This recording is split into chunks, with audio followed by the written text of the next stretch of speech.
دا ترا لمنځ مه کوه. مولانا روم صاحب لیکلی دي و یو سړی د جومات ډیر شوقي و، د جومات د لمانځه ډیر پایبند و. یو سړی لمونځ یې په جومات باندې ډیر کاوه.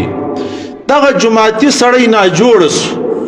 چې ناجوړه سو دلته په مسجد کې مؤذن د اذان والا د کلی والا درولی ولکه دا شارو کې چې اذان والا جلا خپل ډیوټي ده، خدمتګار د جلا خپل ډیوټي ده. دغه اذان والا په د مسجد کې اذانونه کول، دغه اذان والا په غوږو کړو. مولانا روم صاحب وایي چې د اذانونه کول دغه سړی په غوږو کړو. هغه د کلی سپین ږیري چې ډیر جومات له براتلی د جومات تکړه سړی و، هغه ناجوړه سو، دوې درې میاشتې نه راغلی. دغه سړي د ځان سره جوړه کله دا کاڼه سړي د اذان والا چې ورغلی وی پر دغه حاجي صاحب مې پوښتنه کړې وی چې حاجي صاحب ته څنګه یې؟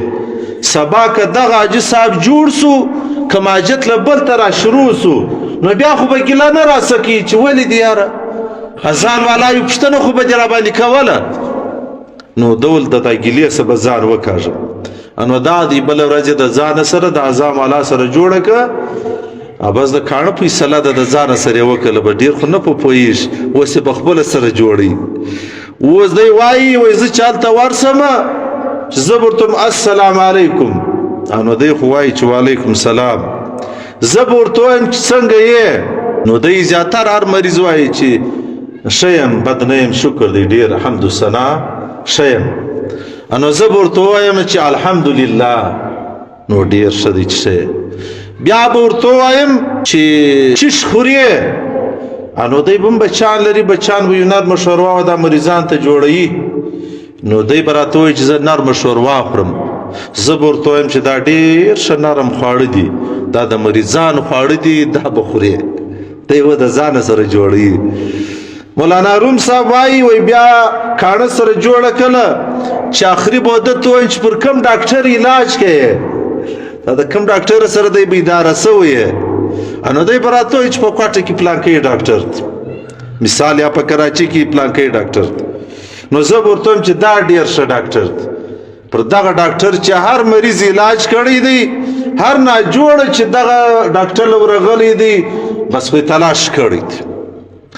دا دی کونډ چې سلا وکړله چې پر ورواز ولو چې ورغلی حاجي صاحب د قدرت شان دا دی، هغه شپه یې په دردو تېره کړې ده. دا اوس هم په دردو کې د دی چې ورغلی وي السلام علیکم، هغه دی په تریو تندي ورته وعلیکم سلام. اوس دی خپلې خبرې د ځان سره خو د وختي جوړې کړي وې، بس وار یې وردمخه کوي. څنګه یې؟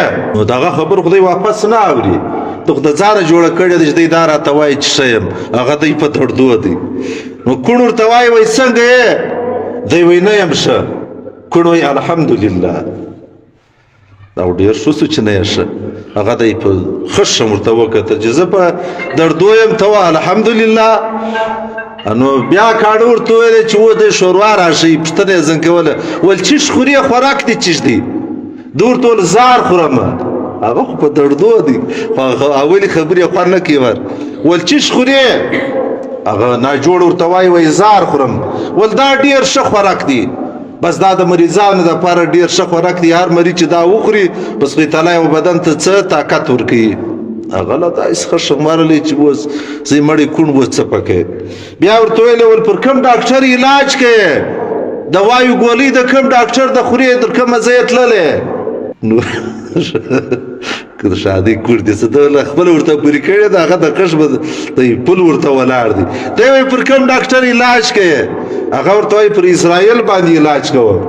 دی وایي دا ډېر ښه ډاکټر دی، پر دا چې هر چا علاج کړی دی خدای تعالی ش کړی دی. نو پر اسرائیل چې علاج کړی دی هغه څه وایي دی؟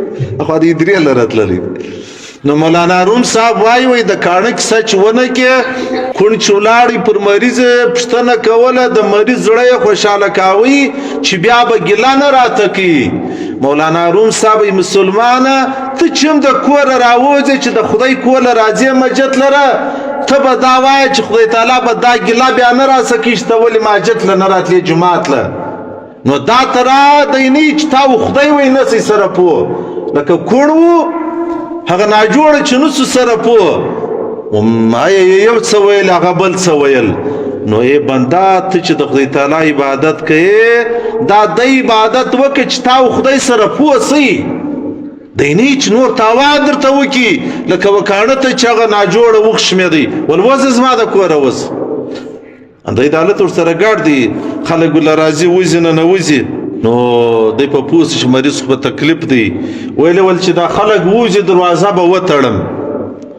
ول چې دا خلک وځي دروازه به وتړم. مریض ورته ویلې د دې خوا دروازه مه تړه دا خوا یې وتړه. اوس یې مړې ته راسه ووځه. دوی خو ته ویلې چې دا خلک ووځي زه به دروازه د دننه خوا وتړم زه به در سره ناست یم. هغه له تاسه تنګ یم زه یې مړې دا خوا دروازه وتړه ته ورسره ووځول. نو دا هم بیا به خدای تعالی وایي ووځه زما د کوره ووځه. دا ستا راتګ څه پیدا. نو دا هم د مؤمن مسلمان به لمونځ داسې لمونځي چې د خدای تعالی په در قبول دی نه چې ته دلته پر لمانځه باندې ولاړې هغه حروف یې صحیح نه وي اودس دې صحیح نه وي جامه دې پاکه نه وي ولاړه دې صحیح نه وي. و ډېر انسانان دې په لمانځه کې پیسې کښتې در بجلک. رسول الله مبارک وایي پر لمانځه کې چې د چا بجله کې دا بډکې پټي په پیسو کې د ده پر پښو باندې د دوژخ اور واجب دی چې خدای تعالی به دا پښې د دوژخ په اور ورسوځي. د پر لمانځه دا د نارینهو دپاره زنانو دپاره نه. د زنانو به بیا دا بجله کې دي یا بډکې چې څوک بولي دا به بیا پټي په پیسو کې زنان ده به بیا لڅ نه وي. د نارینه ده به لڅې پټوي بیا نه. او په لمانځه کې به خوله نه پټوي که یخ دی که واوره ده که دوړه ده که هر مشکل دی په لمانځه کې خوله پټول دا لمونځ مکروه کوي. نو علما وایي دا خپل لمونځ به بیا بل ته راګرځوي دا ستا لمونځ نه دیسي. په لمانځه کې به پر یوه پښه باندې نه درېږي نه یا پر یوه پښه ولاړې په یوه رکعت کې چې دا رکعت راپورته سي بیا پر دا بله پښه دې زور کړي داسې ولاړې. دا چم به نه کوې دا د چرک چمونه به وایي نه کوې. خاص به ذوالجلال ته ولاړې دا لمونځ به داسې لمونځ کوې چې د ذوالجلال په در قبول سي ستا د بخښنې ذریعه درته وګرځي. او هر لمونځ چې کوې دا لمونځ به د ځان اخرنی لمونځ بولې. دا اوس دا د مازدیګر لمونځ موږ ته یې وکړي بس دا به د ځان اخري لمونځ بولو که خدای در ماښام ور ورسولو په بها و نعمه د خدای تعالی بل احسان دی بل لمونځ به ذوالجلال ته وکړو بیا به سجدې و بادار ته ولګو که نه ور ورسېدو ودیسي چې دا به د ډېرو انسانانو و ما تا که ژوندي و بل به مړي بل به مړي بل به مړي. په یو شواروز کې مولانا ذوالفقار صاحب لیکلي دي په یو شواروز کې 15 لک انسانان مري.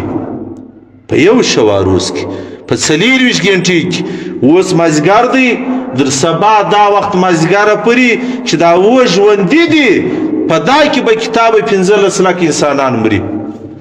بیا دغه مازدیګره سي مثال در بله مازدیګره هر شواروز کې د سهار وختي څه شمارې در سهاره کې د ماښامه څه بیا در ماښامه بولې کې د یوه مازدیګره څه در بله مازدیګره چې هغه شواروز 24 غنټې ټیم پره کېږي په دومره کې 15 لک انسانان مري. 15 څوک په کفر کې ځي کافران چې ولاړل ته بس ساه یې وختله بس ولاړ ورکس. څوک بیا مسلمانان مري دا اوس دا موږ دوی سره ناست د چا به زکندن د چا به غسل ورکول کېږي څوک به پر ادرا باندې ولاړې د چا به مازغه پر روډ پراته وي څوک به په اسکیډنټ کې څوک په هسپتالو کې به غارې دي چې غارې دي پیغله مري ناوکۍ مري ځوان مري په اسکیډنټ کې سپین ږیري مور خور څه حالات دي.